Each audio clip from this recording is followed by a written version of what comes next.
నమః శివాయ. ఓం నమః శివాయ. ఓం నమః శివాయ.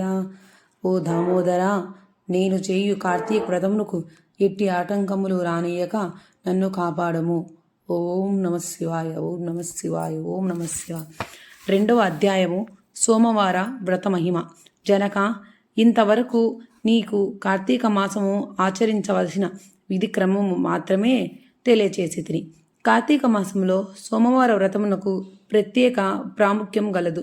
కాన సోమవార వ్రత విధానమును దాని మహిమను గురించి వివరింతును. సావధానుడవై ఆలకింపుము. కార్తీక మాసంలో సోమవారము శివునకు అత్యంత ప్రీతికరమైన రోజు. ఆ రోజు స్త్రీ గాని పురుషుడు గాని ఏ జాతి వారైనా గాని రోజంతయు ఉపవాసం ఉండి నదీ స్నానం చేసి తమ శక్తి కొలది దాన ధర్మములు చేసి నిష్ఠతో శివునికి బిల్వ పత్రాలతో అభిషేకం చేయించి సాయంత్రము నిష్ఠతో నుండి ఆ రాత్రంతా నక్షత్ర దర్శనం చేసిన తరువాత భుజించవలెను. ఈ విధంగా నిష్ఠతో ఆ రాత్రంతయు జాగరణ చేసి పురాణ పఠనము చేసి తెల్లవారిన తరువాత నదికి వెళ్ళి స్నానమాచరించి తిలాదానం చేసి తమ శక్తి కొలది పేదలకు అన్నదానం చేయవలెను. అటుల చేయలేని వారు కనీసం 3 బ్రాహ్మణులకైనా తృప్తిగా భోజనం పెట్టి తాము భుజించవలెను. ఉండగలిగిన వారు సోమవారం నాడు 2 పూటల భోజనం కానీ ఏ విధమైన పలహారము కానీ తీసుకోకుండా ఉండుట మంచిది. ఇట్లు కార్తీక మాసం యందు వచ్చు సోమవార వ్రతమును చేసిన ఎడల పరమేశ్వరుడు కైలాస ప్రాప్తి కలిగించి శివ సన్నిధికి చేర్చును. భర్త లేని విధంతువు సోమవార వ్రతము ఆచరించి శివ పూజ చేసినచో కైలాస ప్రాప్తియు, విష్ణు పూజ చేసినచో వైకుంఠ ప్రాప్తియు నొందును. దీనికొక ఉదాహరణొక ఇతిహాసం కలదు.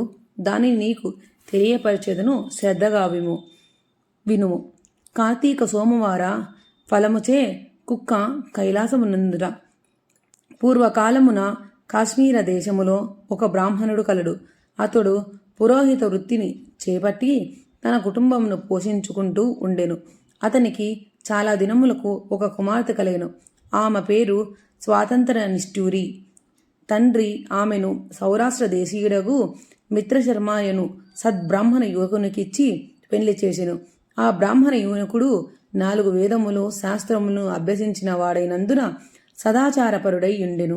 అతడు భూతదయ కలిగినవాడు, నిత్య సత్యవాది, నిరంతరం భగవన్నామస్మరణ చేయువాడుగా ఎగుటచే లోకులెల్లరూ అతని అపరబ్రహ్మ అని కూడా చెప్పుకొను చుండేవారు. ఇటువంటి ఉత్తమ పురుషుని భార్యకు నిష్ఠూరి యవ్వన గర్వంతో కన్నుమిన్నుగాక పెద్దలను దూషించుచు అత్తమామలను భర్తను తిట్టుచు గొట్టుచు రక్కుచు పరపురుష సాంగత్యం గలదై వ్యభిచారినై తన ప్రియులు తెచ్చిన తినుబండారాలను బట్టలు పువ్వులు ధరించుచు దుష్టురాలై తిరుగుచుండెను. వంశమునకు అప్రతిష్ట తెచ్చుచున్నదని అత్తమామలు ఆమెను తమ ఇంటి నుండి వెడలగొట్టిరి. కాని శాంతస్వరూపుడగు ఆమె భర్త మాత్ర అభిమానము పోక ఆమె ఎంతటి నీచ కార్యములు చేసినను సహించి పొమ్మనక విడువక ఆమెతోడనే కాపురం చేయుచుండెను. కాని చుట్టుపక్కల వారి నిష్ఠూరి గయ్యాలితనము కేవగించుకొని ఆమెకు కర్కశ అనే ఎగతాళి పేరు పెట్టుటచే అది మొదలందరూ దాని కర్కశ అనియే పిలుస్తూ ఉండేవారు. ఇట్లు కొంతకాలం జరిగిన పైన ఆ కర్కశ ఒకనాటి రాత్రి యోగశయ్యపై తన భర్త గాఢ నిద్రలో ఉన్నప్పుడు చూచి మెల్లగా లేచి తాలి కట్టిన భర్తయున్న విచక్షణ దయా దాక్షిణ్యము లేక ఒక బండరాతిని తెచ్చి అతని తలపై గట్టిగా కొట్టినది. వెంటనే అతడు చనిపోయాను. ఆ మృతదేహము ఎవరి సహాయము అక్కరలేకనే అతి రహస్యంగా దొడ్డిగారిన గొంపోయి ఊరి చివరనున్న పాడు నిధిలో పడివేసి పైన చెత్తాచెదరంతో నింపి ఏమియూ ఎరుగని దాని వలె ఇంటికొచ్చెను. ఇక తనను ఏ ఆటంకములు లేవని ఇంకా విచ్చలవిడిగా సంచరించుచు తన సౌందర్యం చూపి ఎందరినో క్రింగటనే వశపరుచుకొని వారల వ్రతమును పాడుచేసి నానాజాతి పురుషులతోడను రమించుచు వర్ణశంకరురాలు అయ్యెను. అంతయేగాక పడుచు కన్యలను, భర్తలతో కాపురం చేయుచున్న పడుచులను తన మాటలతో చేరదీసుకొని వారికి కూడా దుర్బుద్ధులు నేర్పి పాడు చేసి విటులకు తార్చి ధనార్జన కూడా చేయసాగెను. జనకరాజా, యవ్వనంబింకను ఎంతో కాలం ఉండదు కదా, కాలమొక్క రీతిగా నడవదు. క్రమక్రమముగా ఆమెలోని యవ్వనం నశించినది. శరీరమందు మేహ వ్రణములు బయలుదేరినవి. ఆ వ్రణముల నుండి చీము, రక్తము, రసిక కారుట ప్రారంభమయ్యెను. దానికి తోడు శరీరమంతా కుష్ఠువ్యాధి బయలుదేరి దుర్గంధము వెడల్చున్నది. దినదినము శరీర పటత్వం కృషించి కురూపి అయి భయంకర రోగములతో బాధపడుచున్నది. ఆమె యవ్వనములో నుండగా ఎన్నో విధాల తృప్తి కలిగించుట వీటులయే ఒక్కరు ఇప్పుడేమో తొంగి చూడకుండిరే. ఆ పరిసర ప్రాంతానికి వెళ్ళిన ఎడల తమ నెటులైనను పలకరించునని ఆ వీధి మొగమైనను చూడకుండిరి. కర్కశ ఇటుల నరక బాధలు అనుభవించుచూ పురుగులు పడి కొంతకాలమునకు చనిపోయినది. బ్రతికిన నాళ్ళు ఒక్కనాడైన పురాణ శ్రవణమైనను చేయని పాపిష్టురాలది. చనిపోయిన వెంటనే భయంకరులైన యమభటులు ఆమెను గొంపోయి ప్రేతరాజు యముని సన్నిధిలో నుంచగా యమధర్మరాజు చిత్రగుప్తుల వారిచే ఆమె పాపపుణ్యముల జాబితాను చూపించి, భటులారా, ఈమె పాపచరిత అంతంతయూ కాదు. వెంటనే ఈమెను తీసుకువెళ్ళి ఎర్రగా కాల్చిన ఇనుప స్తంభములకు కట్టబెట్టురి అని ఆజ్ఞాపించెను. వీటులతో సుఖం అనుభవించినందుకు గాను యముభటులను ఆమెను మెర్లగా కాల్చిన ఇనుప స్తంభమును కౌగిలించుకోమని చెప్పిరి. భర్తను బండరాతితో కొట్టి చంపినందుకు గాను ఇనుప గదులతో కొట్టిరి. పతివ్రతలను వ్యభిచారిణులుగా చేసినందుకు సలసలా కాగిన నూనెలో పడివేసిరిదిరి. తల్లిదండ్రులు అత్తమామలకు యపకీర్తి తెచ్చినందుకు సీసం కరిగించి నోటిలోనూ చెవిలోనూ పోసి ఇనుప కడ్డీలను కాల్చి వాతలు పెట్టిరి. తుదుకు కుంభీపాకం నరకంలో వేయగా అందు ఇనుప ముక్కలు గల కాకులు, విషసర్పాలు, తేళ్లు, జర్రులు కుట్టినవి.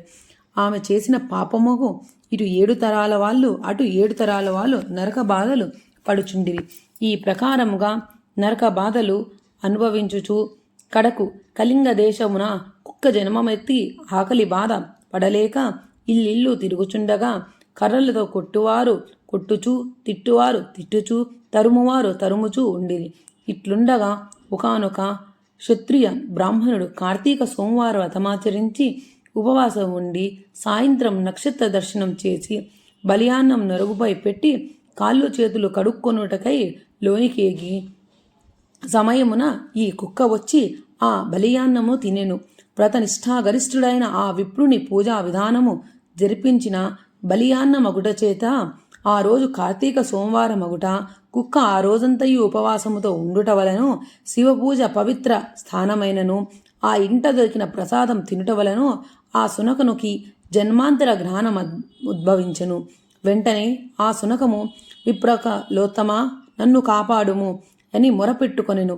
ఆ మాటలు బ్రాహ్మణులు అడగించి బయటికి వచ్చి చూడగా కుక్క తప్ప అన్యులెవ్వరూ లేనందుకు లోనికేగను.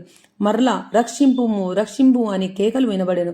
మరలా విప్రుడు బయటకు వచ్చి, ఎవరు నీవు, నీ వృత్తాంతం ఏమి అని ప్రశ్నించగా, ఎంత నా కుక్క మహానుభావ, ఈ పుట్టకకు వెనుక 15 జన్మల ఎందు విప్రుకులాంగను నేను వ్యభిచారిణి అగ్నిసాక్షిగా పెండ్లాడిన భర్తను చంపి వృద్ధాప్యంలో కుష్ఠురాలినై తనువు చాలించిన తరువాత యమదూతల వల్ల మహానరకం అనుభవించి నా పూర్వీకుల పుణ్యఫలం వల్ల ఈ జన్మంలో ముక్కనైతిని. ఈరోజు మీరు కార్తీక సోమవార వ్రతము చేసి ఇచ్చట ఉంచిన బలియాన్నము తినుట వలన నాకు ఈ జ్ఞానోదయం కలిగినది. కావున ఓ విప్రోత్తమ, నాకు మహోపకారంగా మీరు చేసిన కార్తీక మాస సోమవార వ్రత ఫలమొకటి ఇచ్చి నాకు మోక్షం కలిగించమని ప్రార్థించుచున్నాను అని వేడుకొనగా, కార్తీక సోమవార వ్రతములో చాలా మహిత్యం ఉన్నదని వెంటనే గ్రహించి ఒక బ్రాహ్మణుడు సోమవారము ఫలం నాటి ఆమెకు దాయబోయగా వెంటనే ఒక పుష్పక విమానం అక్కడకు వచ్చెను. ఆమె అందరికీ వందనం చేసి అక్కడి వారందరూ చూచుచుండగానే ఆ విమానం ఎక్కి శివ సాన్నిధ్యమకై కేగెను. ఇంటివా జనక మహారాజా, కావున నీవు ఈ కార్తీక సోమవార వ్రతం ఆచరించిన శివ సాన్నిధ్యము పొందుమని వశిష్ఠుల వారు హితబోధ చేసి ఇంకను ఇట్లు చెప్పదొంగిరి. ద్వితీయాధ్యాయం 2వ రోజు పారాయణం సమాప్తము. ఓం నమః శివాయ. ఓం నమః శివాయ. ఓం నమః శివాయ. ఓం శివేశ్వర, ఈశ్వర, పరమేశ్వర, నేను చదివిన ఈ కార్తీక పురాణంలో ఏదైనా తప్పులు దొల్లినచో, నేను చేసిన పూజా విధానంలో ఏదైనా తప్పు ఉన్నచో నన్ను క్షమింపుడు తండ్రి. ఓం నమః శివాయ. ఓం నమః శివాయ. ఓం నమః శివాయ.